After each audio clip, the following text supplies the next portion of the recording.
আমি একটা প্রাইভেট সেক্টরে চাকরি করতাম, স্যালারিও বেশ ভালোই ছিল। তারপরে আমার বিয়ে হয়ে গেল, তারপরেও আমি চাকরিটা কন্টিনিউ করতাম।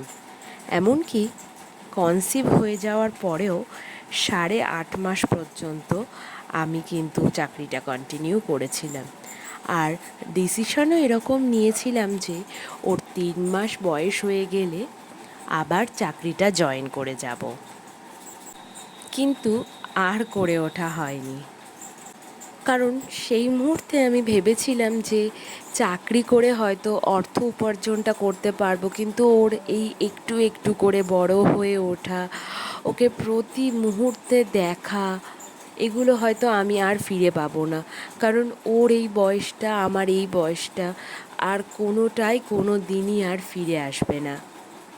তো এই বিশেষ মুহূর্তে প্রত্যেকটা সেকেন্ড, প্রত্যেকটা মিনিট, প্রত্যেকটা ঘন্টা আমি ওর সাথে থাকতে চেয়েছি।